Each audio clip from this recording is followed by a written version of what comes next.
तुम पधारो तुम पधारो तुम पधारो आनंद प्रकाशिनी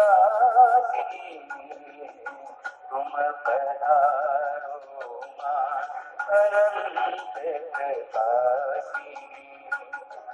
तुम पधारो अनंत प्रकाशिनी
तुम पधारो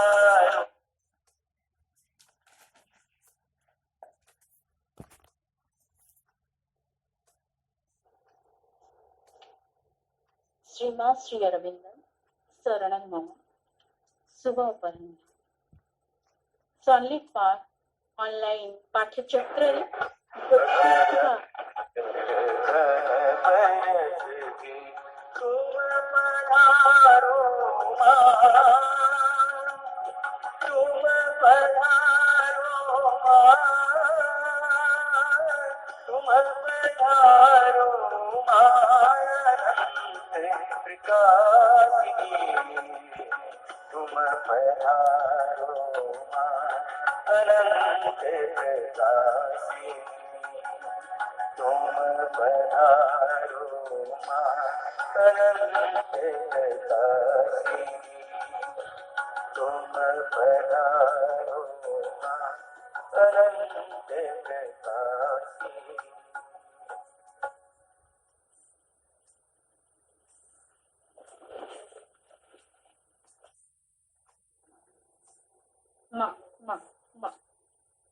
श्रीमा श्री अरविंद शरणं मम शुभ अपराह्न संलित पाठ ऑनलाइन पाठ्यचक्र जोगदेइथिबा मातृ चरणाश्रित मातृप्रेमी समस्त अपा भाई को प्रणाम जनाई आरंभ करिबा आजिर कार्यक्रम परिचालनार दायित्व कांधरे जाने ना केते दूर सामर्थ्य मोर जदि किछि अपूर्णता बा असामर्थ्यता देखा जाए ताको संपूर्णता और सामर्थ्य युक्त होई मो भितर प्रतिपादित करिबो माँ तुम संतानक चतुर्पार्श्वरे घेरी रहु तुम सुरक्षा शक्ति तुम नाम जप गुंजरी उठु हृदये तांकर बढु सकति तुम दिव्य कर्मे जेउमाने रत दिय तांकु साहस मनरे बळ आगकु जिबाकु दिव्य हेबाकु नरहु आकांक्षा से कामना फल सदा से प्रफुल्ल हृदय कोमल पद्मपत्रे जल ढल ढल आनंदे तरल मनटा सरल झरणा समसे कलकल से आनंदमयी चैतन्यमयी सत्यमयी और परम प्रभुंकर पाद पद्मे आज कार्यक्रम को समर्पित करी आरंभ करिबा महाकाव्य मंत्रमयी सावित्री पठन करने को अनुरोध करिबा पूज्य प्रिय अति आदरर सीमा अपा को अपा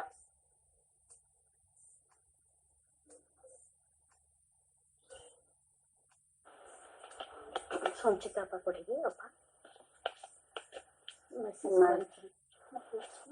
संचिता अपा को अनुरोध करिबा अपा पठन करता है आज्ञा परम करुणामयी परमा जननी श्रीमा परम कारुणिक परम प्रभु श्री अरविंद चरण रे मोर कोटि कोटि आंतरिक प्रणाम समस्त अपभाई को प्रणाम सावित्री श्री अरविंद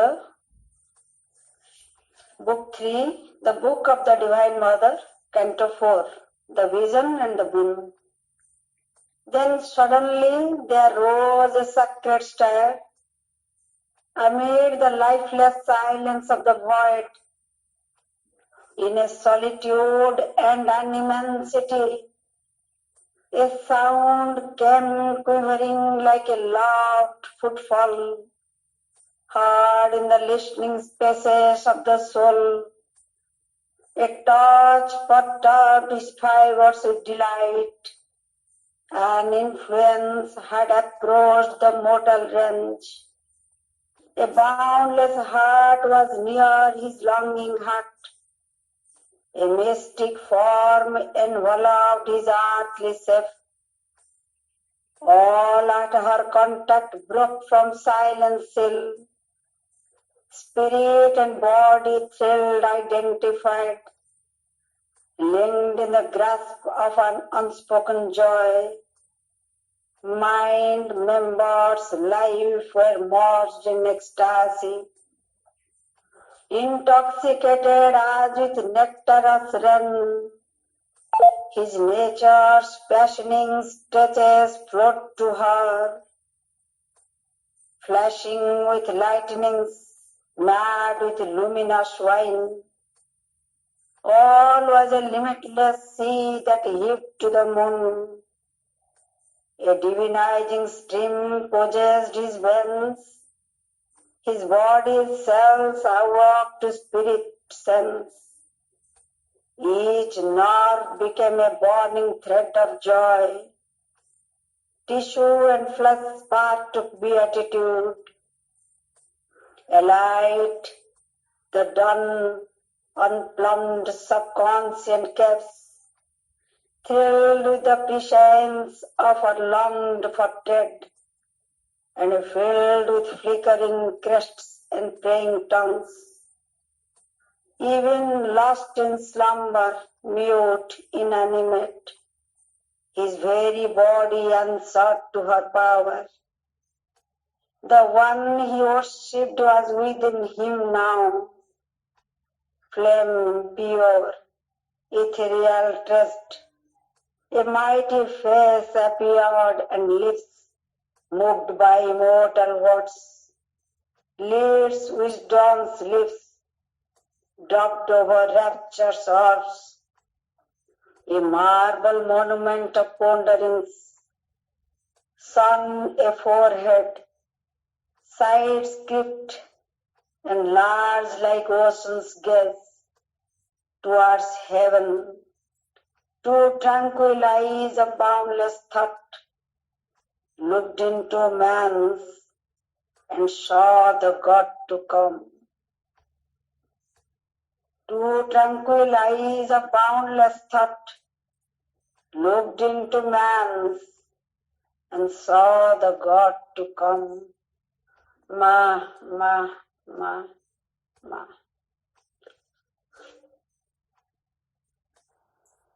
धन्यवाद अपा परे परे अनुरोध करिबा प्रिय ममतामयी ममता अपांकु आजी तांकर शुभ जन्मदिनर शुभेच्छा सह शुभकामना बोनफेट अपा आज अपराह्नर भक्ति नैवेद्य अर्पण करिबा हेबे अपा माँ दिव्यजननी माँ परम प्रभु श्री अरविंद एवं सन्निपात उपस्थित समस्त दिव्याभिषेक को मोर प्रणाम वंदे मातरम परियो डिस्टर्बांस हो बाहर अच्छी तो समय होगा बाहर बसिक पार्टी माँ माँ दिल्ली से आसती तो बाहर अच्छी माँ माँ करुणामय माँ हल पिलाटिए कर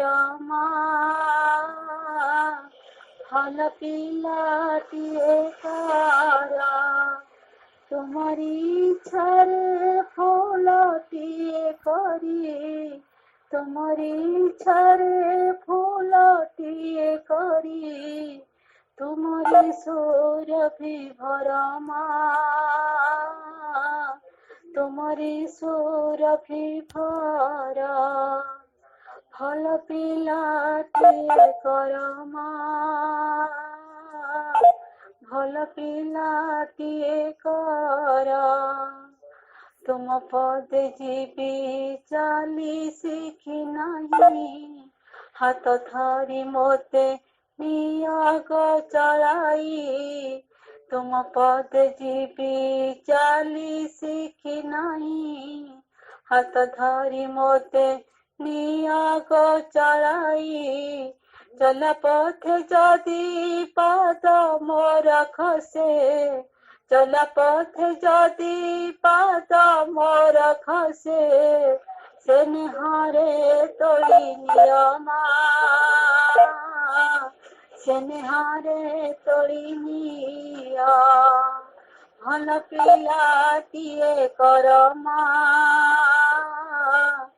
हल पिलाटिए कर तुम्हारी छारे फूलटिए करी तुम्हारी छारे फूलटिए करी तुम्हारी सुरभि भरमा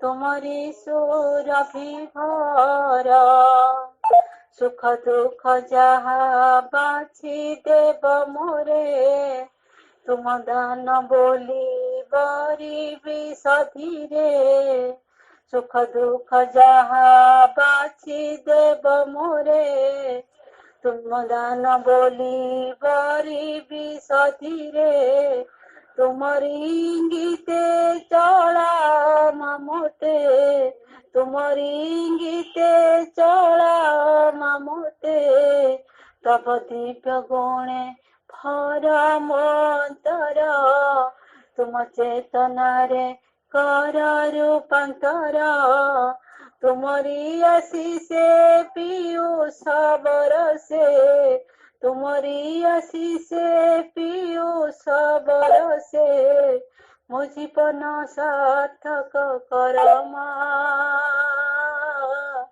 जीवन सार्थक कर भल पिलाटिए कर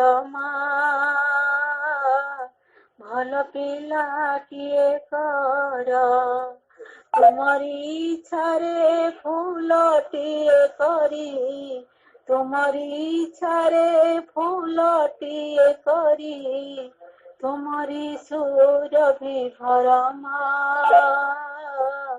तुमरी सुरभि भर माँ वंदे मातरम। अपा बहुत व्याघात सृष्टि होची बाहर तो टिके क्षमा करिवे बोले बाहर अछि। खूप सुंदर अपा खूप सुंदर शुभेच्छार सुअ छोटी अपा मांकर अपार करुणा आपणक उपरे धन्यवाद अपा श्रीमा एवं परम प्रभुंकर कृपा बलरे आपणक रखि थांतु मंगलमय और सुखमय हेउ आपणक जीवन चलापथ अपा। It is indispensable that each one finds its psychic and unites with it definitely. It is through the psychic that the supramental will manifest itself. एही कथाटी एकांत अपरिहार्य जे प्रत्येक व्यक्ति को तार निजर चैत्य सत्ताटी को आविष्कार करबा पड़िबो एवं सुनिर्दिष्ट भावरे ता सहित संयुक्त होई रहिबाकु पड़िबो। सेही चैत्य सत्ता को माध्यम रूपे व्यवहार करी अति मानस निजको अभिव्यक्त करि आनिबो। सेही चैत्य सत्ता पाठ्य करी ही अति मानस निजको परिप्रकाश करिबो। पूर्ण जोग अति महानसर जोग एही पूर्ण जोगरे तीन प्रकार रूपांतर घटिताए चैत्य रूपांतर आध्यात्मिक रूपांतर और अतिमानस रूपांतर। मनीष जेते निम्नरु ऊर्ध्वकु जाउथिबो अतिमानस शक्ति सेते तळकु आसीबो। आम चारिपटे विश्वगत चेतना अछि। आमे आम व्यक्तिगत आत्मा को जानिले विश्वगत आत्मा को जानिबा। आमे व्यक्तिगत भावे विश्वगत विशालता को अनुभव करि पारिबा। जेतेबेले विशालता अनुभव हेबो जेतेबेले विशालता अनुभव हेबो अतिमानस तळकु आसी मन प्राण शरीर रे प्रकाशित हेबो।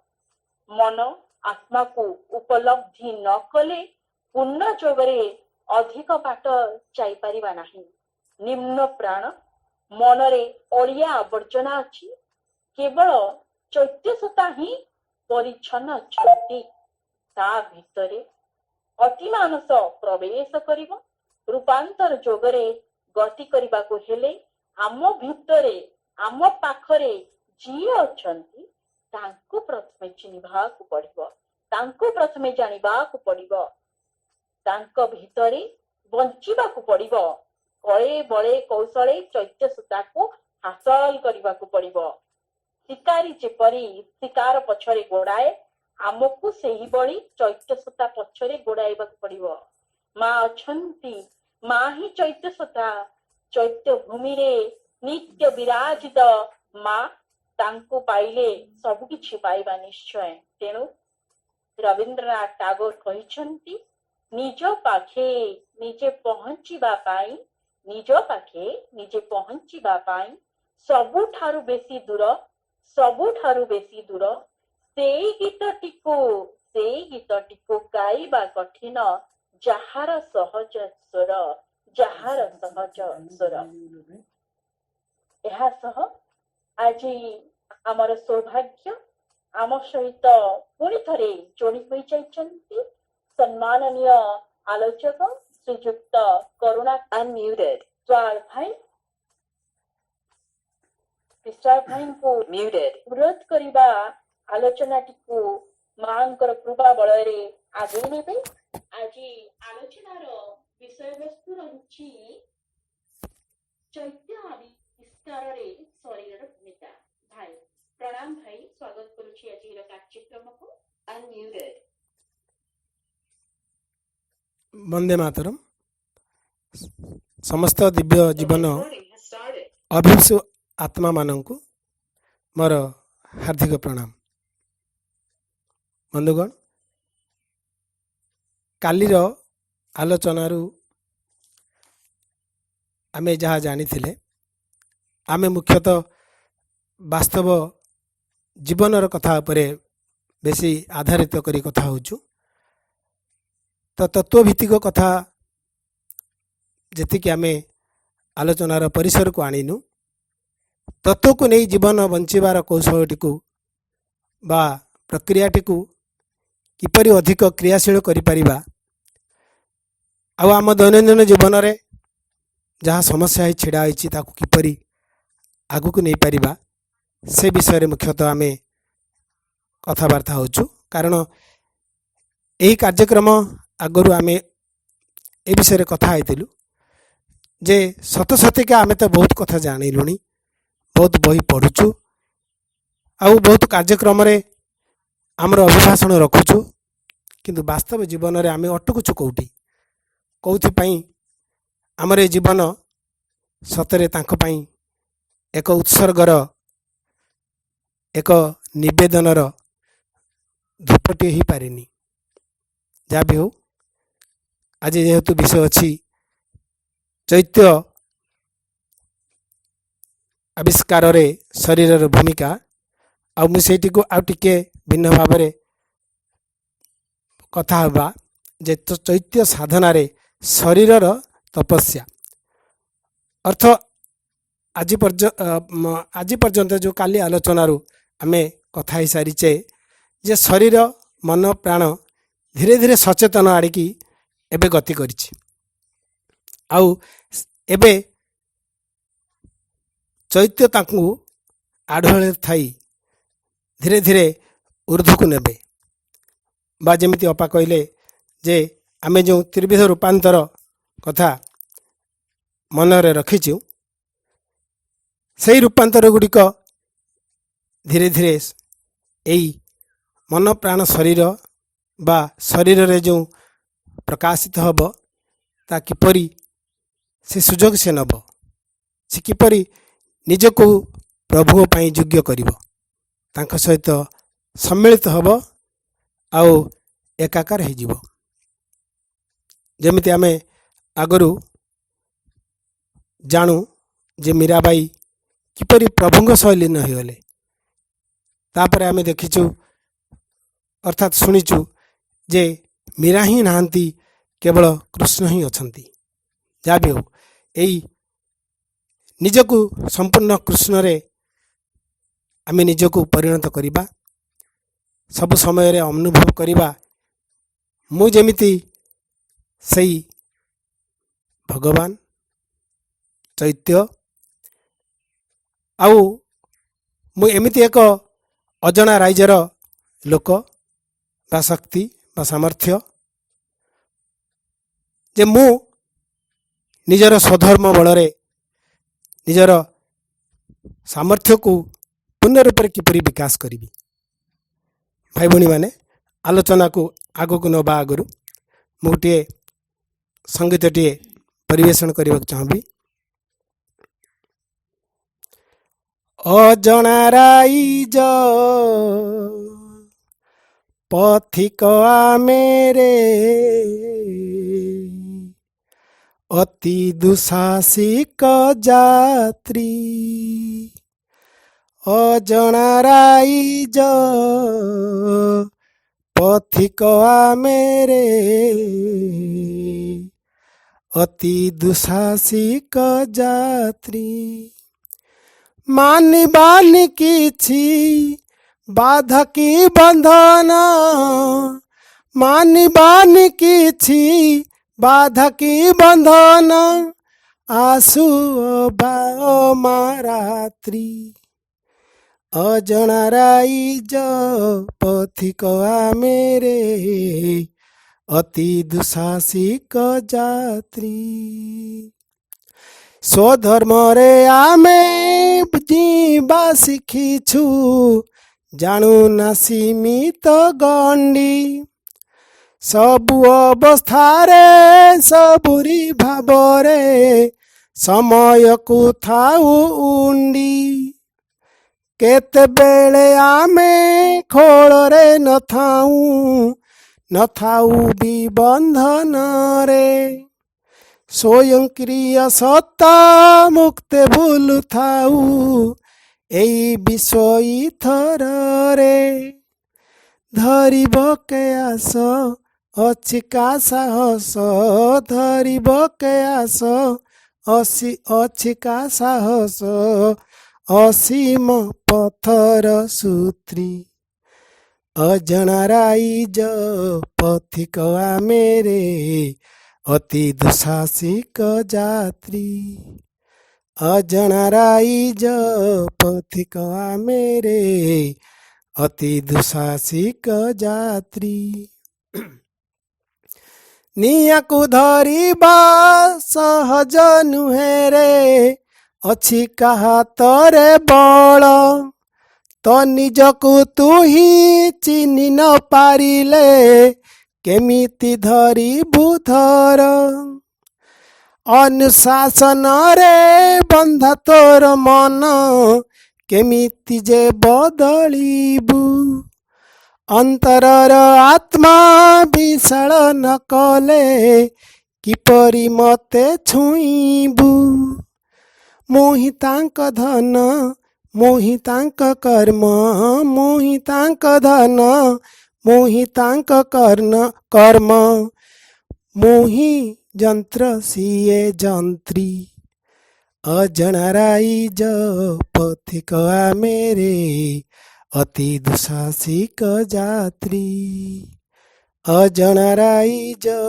ପଥିକ ଆମେରେ ଅତି ଦୁଃସାହସିକ ଯାତ୍ରୀ ମୋର ତ ଭୂଇଁଟା ସ୍ୱର୍ଗ ହଇବ ମୁକ୍ତ କଲେ ମାୟା ଠାରୁ ଗୋଟି ଗୋଟି ସବୁ ବଦଳି ପାରିଲେ ନିଜେ ନିଜ କବଳରୁ ଗତାନୁଗତିକ ଧାରାକୁ ଛାଡ଼ିବୁ ପାଦ ରଖି ନୂଆ ପଥେ ଯୁଗ ହେବୁ ତୁ ହିଁ ବୋଝ ଫିଙ୍ଗିବାକୁ ଯୁଝି ପାରିଲେ ତା ସାଥେ ସମନ୍ୱୟ ରଖି ଅଗ୍ରସର ହେବୁ ସମନ୍ୱୟ ରଖି ଅଗ୍ରସର ହେବୁ ଉତ୍ସାହ ଥିବ ତ ସାଥୀ ଅଜଣା ରାଇଜ ପଥିକ ଆମେରେ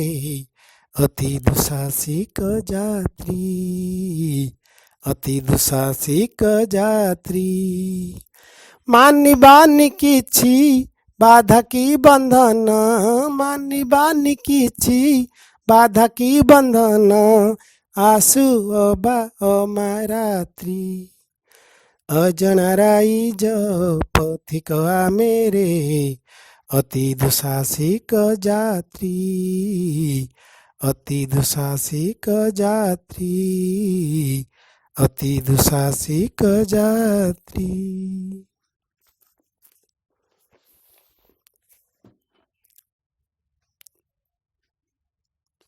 ଧନ୍ୟବାଦ। ଏବେ ଏଇ ଯେଉଁ ସଙ୍ଗୀତର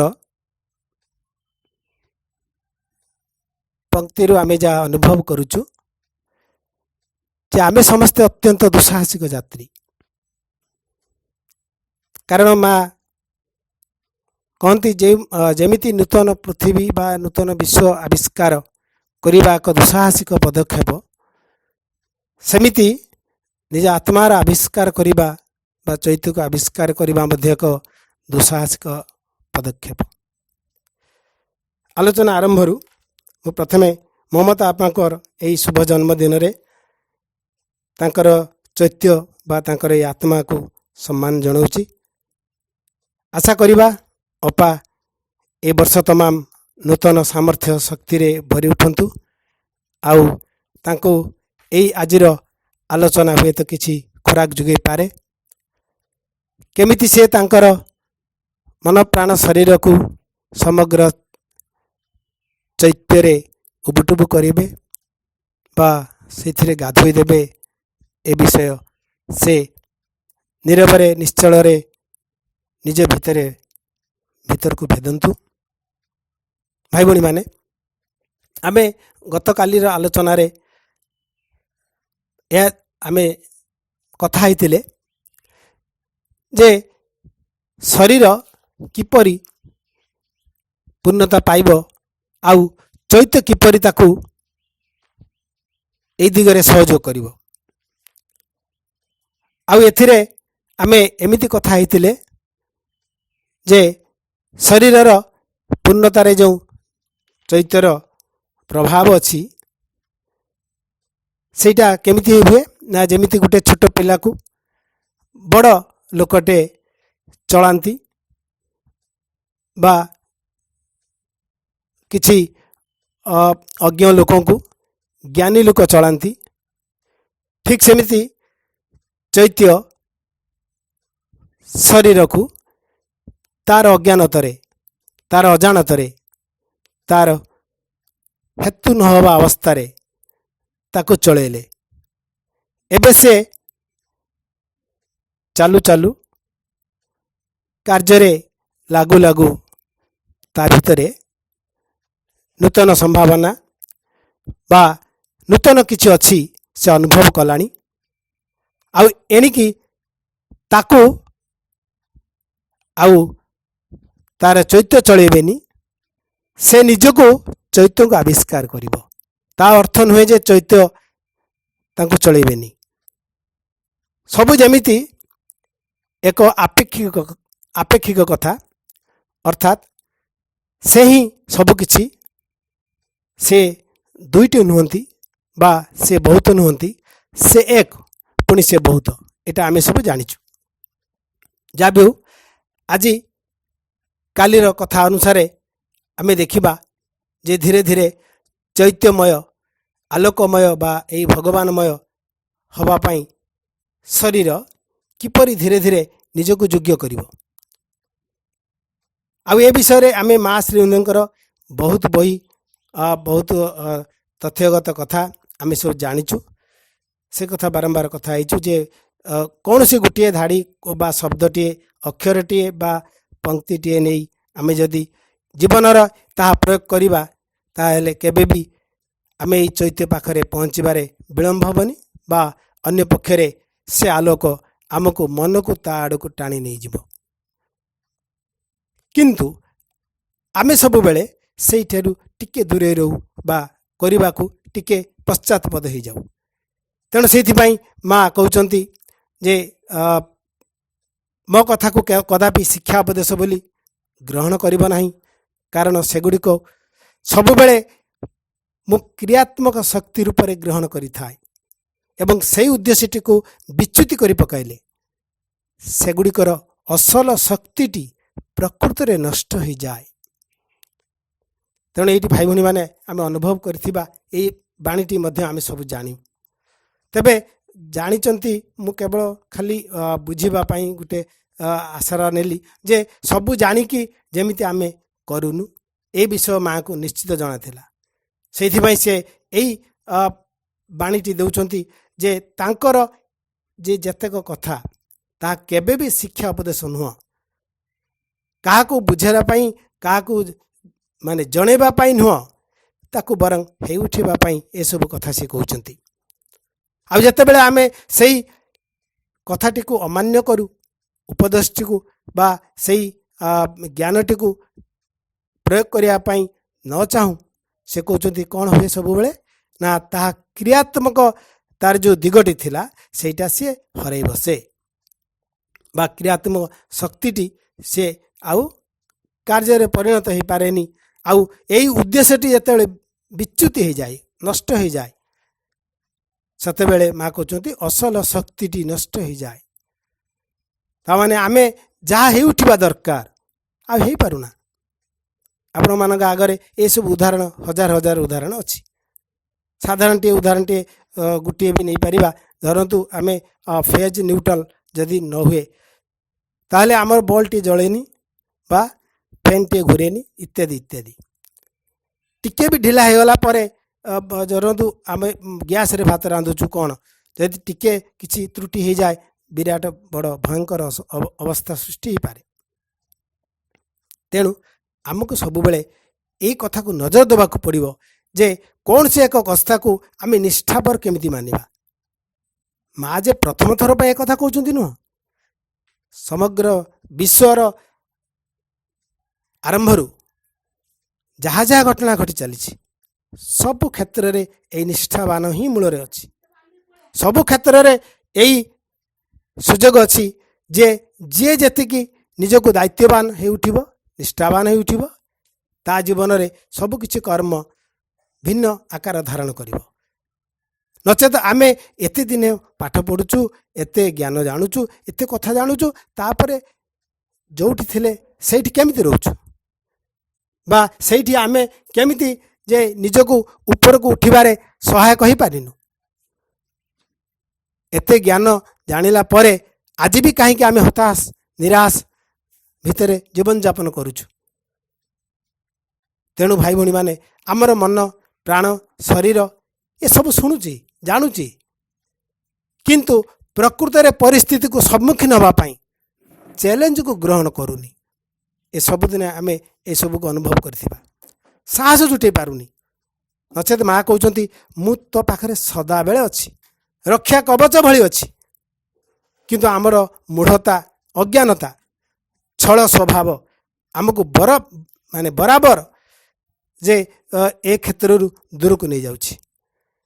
ଆଉ ନିମିଷକ ଦୂରକୁ ଯିବା ଅର୍ଥ ଆମେ ଜାଣିଛୁ ଯେମିତି କହନ୍ତି କଥାରେ ଯାହା ସ୍ୱର୍ଗରେ ଗୋଟିଏ ସେକେଣ୍ଡ ପୃଥିବୀରେ ତାହା ଶହ ଶହ ବର୍ଷ। ଯେମିତି ଜଗନ୍ନାଥଙ୍କ ମନ୍ଦିର ସ୍ଥାପନରେ ଆମେ ଜାଣିଛୁ କେମିତି ଯେ ରଜା ଯାଇଥିଲେ ସ୍ୱର୍ଗକୁ ଆସିବା ବେଳକୁ କେତେ ବର୍ଷ କଟିଯାଇଛି ଏବଂ ଏଠି ପୁରା ବାଲିର ସ୍ତୂପ ଛିଡ଼ା ହେଇଛି। ତେଣୁ ସେମିତି ଯେ ଏହାର ଅର୍ଥ କ'ଣ ଗଭୀର ଅର୍ଥ କ'ଣ ଅର୍ଥ ସୂକ୍ଷ୍ମ ଚେତନାଟେ ଆମ ଭିତରେ ସୃଷ୍ଟି ହେବାକୁ ଶହ ଶହ ବର୍ଷ ଲାଗେ। ସୂକ୍ଷ୍ମତା ଆସିବା ପାଇଁ ଚେତନାର ଗଭୀରତାରେ ବଞ୍ଚିବା ପାଇଁ ଆମକୁ ବହୁ ଦିନ ଲାଗିଯାଏ। କାରଣ ଆମେ ସବୁ ସ୍ଥୂଳ ଜଗତର ବିଷୟବସ୍ତୁକୁ ନେଇ ବେଶୀ ଚଳଚଞ୍ଚଳ ଥାଉ ବା ବେଶୀ ବଞ୍ଚୁଥାଉ। ତେଣୁ ଆମକୁ ଏସବୁକୁ ବାରମ୍ବାର ଅସ୍ୱୀକାର କରିବାକୁ ପଡ଼ିବ। ଆମ ଭିତରେ ନିମ୍ନ ପ୍ରକୃତି ଆମକୁ ବାରମ୍ବାର ପରିଚାଳିତ କରୁଛନ୍ତି, ଆମକୁ ଆମ ରାସ୍ତାରୁ ହଟେଇ ଦେଉଛନ୍ତି। ତେଣୁ ବାରମ୍ବାର ଜାଗ୍ରତ ହୋଇ ଉଠିବା ଆଉ ମନ ପ୍ରାଣ ଶରୀରର ସମନ୍ୱିତ ଶକ୍ତି ଭଗବତ ଶକ୍ତିଙ୍କୁ ନିଜର ଉତ୍ସ ବୋଲି ବିବେଚନା କରିବା ଆଉ ତାକୁ ପ୍ରତି କ୍ଷଣରେ କାର୍ଯ୍ୟରେ ଲଗେଇବା ଏ ସବୁଠାରୁ ଗୁରୁତ୍ୱପୂର୍ଣ୍ଣ କଥା ହେବ। ନଚେତ ଆମେ ଚୈତ୍ୟ ସହ କେବେ ବି ଯୋଡ଼ି ହୋଇ ଅଧିକ ସମୟ ବଞ୍ଚିପାରିବା ନାହିଁ। ଚୈତ୍ୟ ବିଷୟରେ ଆପଣ ବହୁତ ମାନେ ବାଣୀ ପାଇପାରିବେ ମା ଆଉ ଶ୍ରୀନନ୍ଦଙ୍କର, ଏଠି କିଛି ଦୁଃଖ ନାହିଁ। କିନ୍ତୁ ଏଠିରେ ଯୋଡ଼ି ହେଇକି ସାଧନାରେ ତପସ୍ୟା ରହିବା ସବୁଠାରୁ ବଡ଼ କଥା। ଆମେ ଯେ କେବଳ ମା ଶ୍ରୀନନ୍ଦଙ୍କ ପାଖରେ ଏଇ ଚୈତ୍ୟ କଥାଟି ଶୁଣୁଛୁ ତାହା ନୁହେଁ।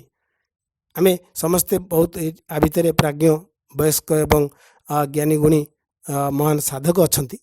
ସମସ୍ତଙ୍କୁ ଅନୁରୋଧ କରିବି ଆମମାନଙ୍କ ପିଲାବେଳ କଥା ମନେ ପକାଇବା ବା ଏବେ ବି ସେ କଥା ଯଦିଓ ଅଛି ତେବେ ଅନ୍ଧକାରକୁ ଚାଲି ଯାଉଛି ବା ଆଢ଼ୁଆଳକୁ ଚାଲି ଯାଉଛି। ତାହା ହେଲା ନିଜର ବିବେକ ବିଚାର ବୁଦ୍ଧିକୁ ସମର୍ଥନ ଜଣାଇ ବା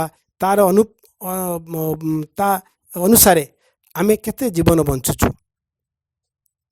ଆଗରୁ ଯେମିତି ବଞ୍ଚୁଥିଲେ ଆମେ ସବୁ ଦେଖିଛେ ଆମ ପିଲାବେଳେ କେମିତି ଗାଁ ଗଣ୍ଡା ଥିଲା ଆଉ ଆଜି କେମିତି ହେଇଯାଇଛି। सहर ठारू भी आज गाँ बहुत भयंकर हो जाइए।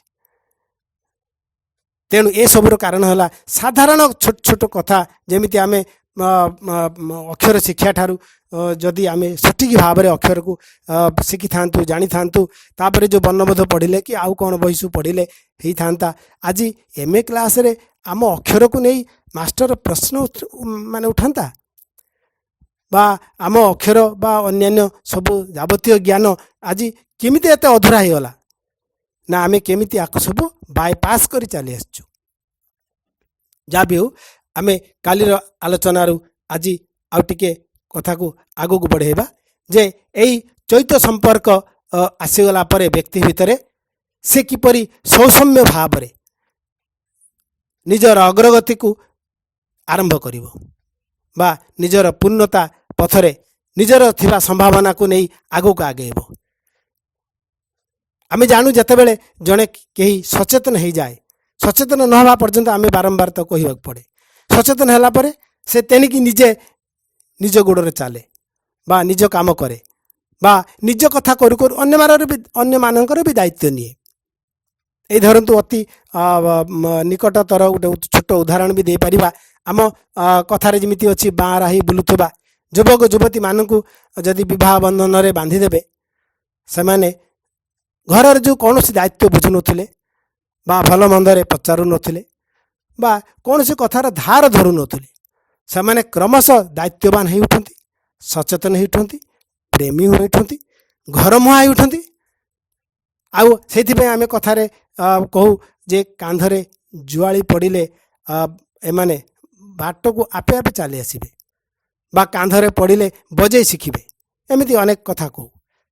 ता अर्थ मन को मन बाप होटेल रे खाई दांडरे दांडिया मारुवा भेंडिया टोका बा झील माने क्रमशः दायित्व ग्रहण करती एवं सबुदिन पाई घरर जावतीय समस्या रे मुंड पुरांती एवं धीरे धीरे दक्ष हो जाती। एक कथा भाई भणी मैंने कहबार कथा जे मुनुआ कथा कुछ किसी ना सब कथा सही अच्छी जे किपरि आमे सचेतनता को बारंबार निज भितर जड़े रखिपर जाबुड़ी धरी पारिबा नचेत आमे जहाँ भी करूँ जमीती भी करूँ सब गुड़ाक फसर फाटिଯିବ। कारण भगवान अपा टिके आगर कहते जे किपरि सबुबले ही चाहती ता संतानटी तापाई तापर ही उठू हवा हवा आवश्यक भी आम एमती आगुरी माने जगन्नाथ जनाटे जाचु बत्सा पछे बत्सा पछे पछे धेनु गमे जो लोभे भकत पछरे तुही थाऊ से भावे एक कथा किए जानी बहुत कथा आम बाक्यर कहू शुणु किंतु प्रकृत रे भगवान मो पछे पछे अछंती मो पछरे पड़िचंती मो छड़ा तांको आउ किछि देखा जाउनी आउ मो बिना तांकर आउ किछि बड़ कथा नाही ए जगत रे माने काम करने को बा मो चतुर्पार्श्व से घेरी रोचंती ये कथा को आमे केते दूर सचेतन हो जाऊ हे पारुनु बोली आज शरीर से पुणी अज्ञान अवस्था जड़ अवस्था अच्छी आ शरीरर यही निश्चेतनर प्रभाव बा निश्चेतनर माने सुजोग को उंडी आम निम्न मन प्राण सत्ता गुड़िक ताकू बारंबार बारंबार बारंबार विपद पकई चली आउ शरीर जे भगवान का आधार भगवान स्वयं से हब लिविंग एंड मुविंग डिवाइन हब ए कथा से भूली जाऊँ मन पकई पारुनी रसगोला को आपन जदि रसरे न पकेबे सिरारे न पकेबे बा अल्प समय पके बेसी समय बाहर रखिबे से रसगोला हो पारिबो कि आमे माने समस्ते विषय भल भाव जानू। तेणु यही भगवान जी कि प्रथमे आमे जानिचु जे जड़ मध्य गुप्त भाव थिले से तापर संस्करण रे जो उद्भिद रूप से आउचंती सेठी से सुप्त भाव में अछंती आ तापर जतेबेले से प्राणी संस्करण आसुचंती सेठी से बंदी भाव में अछंती आउ तापर जो मनुष्य संस्करण से आसिचंती सेठी छंदी हेकि अछंती जो छंद कथा एबे आमे कथा होउछु जार बाहु फासरे जार माया जाल रे पड़ी से निजको मुक्त करि पारु नांती बा निजको स्वयं प्रकाशित करि पारु नांती सेठी कौन हबो ना अति मानस तत्व रे ଅତି ମାନସ ଯୋଗରେ ସେ ଏଥର ପୂର୍ଣ୍ଣ ଉନ୍ମିଳିତ ହେବେ। ଆଉ ଏଇ ସବୁ ଚେତନା ଭାବନାକୁ ଆମେ ଅହରହ ମନେ ରଖିବା, ଅହରହ କାର୍ଯ୍ୟକାରୀ କରିବା। ଆଉ ସବୁଠାରୁ ଗୁରୁତ୍ୱପୂର୍ଣ୍ଣ କଥା ହେଲା ଏସବୁ କରିବାରେ ଆମେ କେତେବେଳେ ଭାବିବାନି ଯେ ଆମ ପାଖରେ ସେ ନାହାନ୍ତି। ଆରେ ସବୁବେଳେ ଅଛନ୍ତି, ସବୁବେଳେ ଅଛନ୍ତି। ଆମେମାନେ ମାଆଙ୍କ ସିମ୍ବଲରୁ ଜାଣୁ ମାଆଙ୍କର ଯେଉଁ 4 ମହାଶକ୍ତି ଅଛନ୍ତି, ସେଇ 4 ମହାଶକ୍ତି ଯେମିତି ଏଇ 4 ପ୍ରକାର ସଂସ୍କରଣକୁ ପୁରା ଜଗିକି ରହିଛନ୍ତି।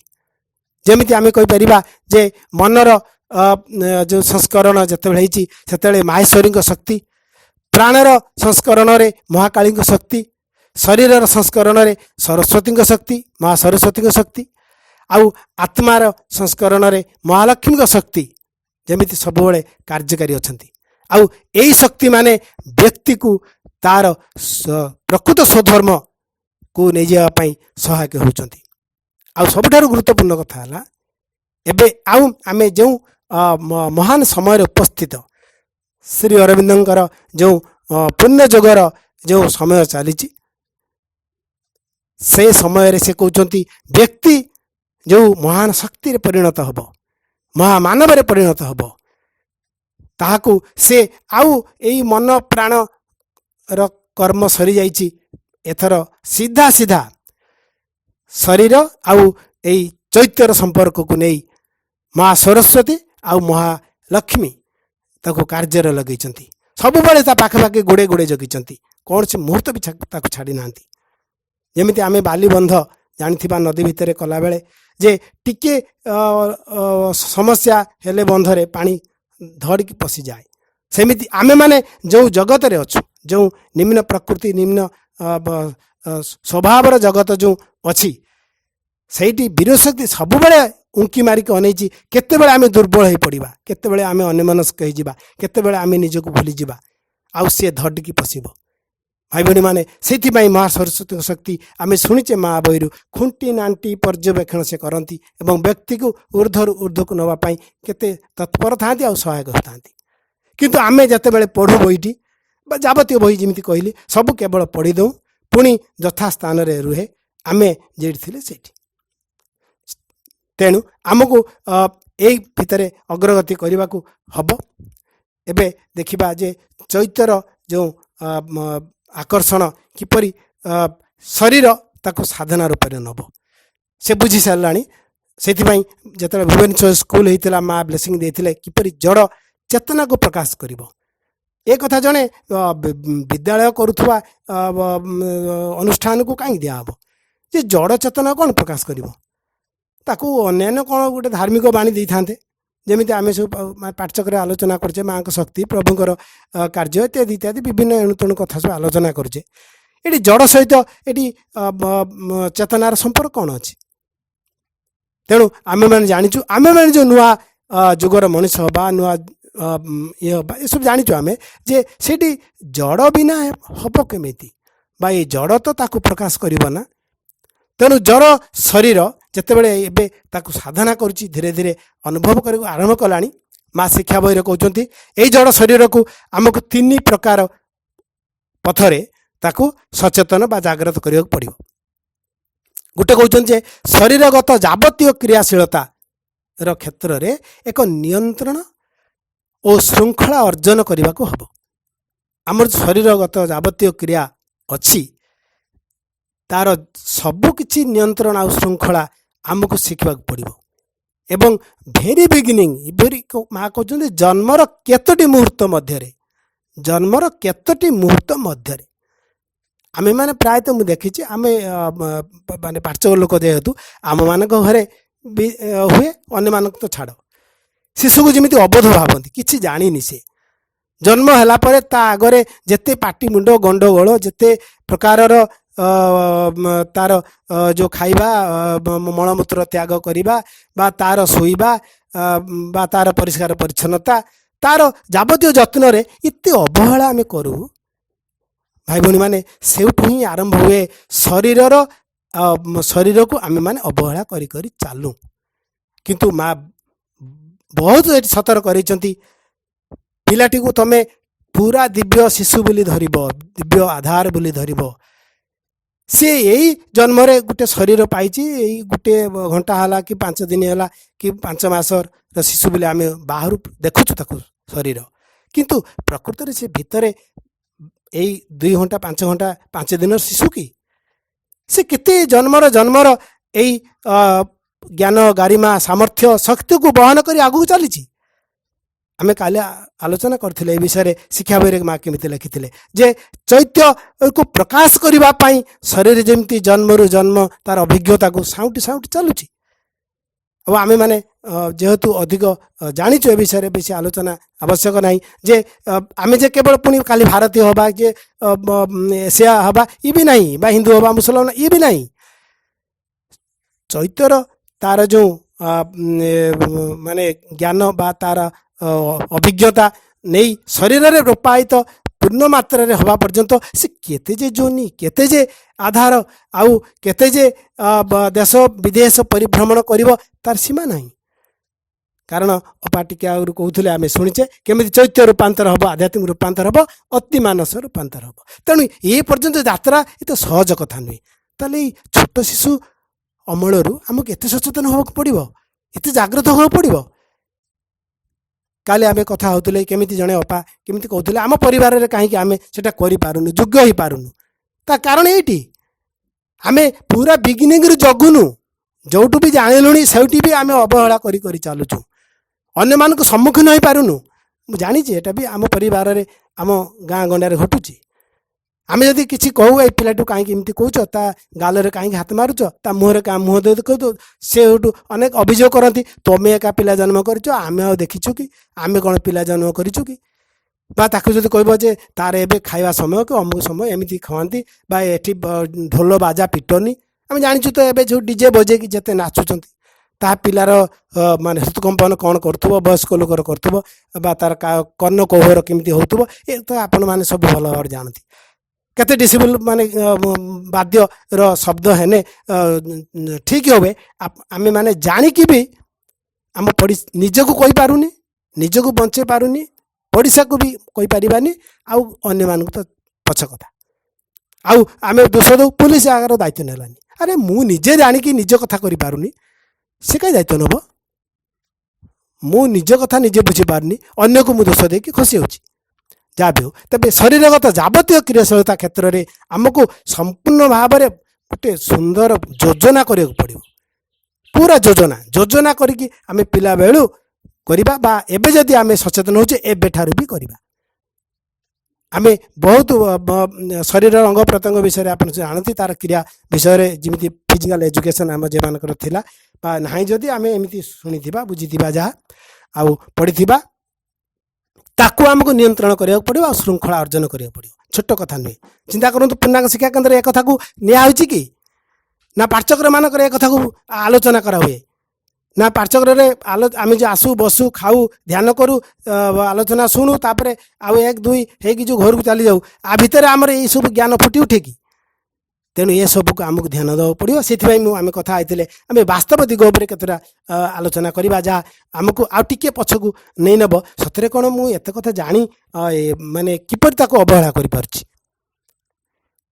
तेणु आमको ए सब उपर ध्यान देवा पड़ो द्वितीय कहते शरीरर सकल अंग और अंश तथा शरीरर जावतीय संचालन क्षेत्र में एक पूर्णांग पद्धतियुक्त और सुषम विकास करि पारिबा एटे भी कम छोटिया कथा नुहे शरीरर सकल अंग सकल अंश आउ जावतीय संचालन क्षेत्र में पूर्णांग पद्धतियुक्त आउ सुषम विकास करवा चिंता करंतु जेमिति शिशु कथा कहले से भली आम मान क्षेत्र में आमे जेमिति व्यायाम करूँ कि प्राणायाम करूँ कि वॉकिंग करूँ इत्यादि इत्यादि बा आमे भी घरे चलाबुला करूँ बसा उठा करूँ शुचु ए क्षेत्र चिंता कले आमर ए भितर केते आमे बॉडी लैंग्वेज मानुचु कौ अवस्था आमे बसिले कौ पुस्चर गुड़ाक आमर सठिक पुस्चर होनी बोली तो आमे जावतीय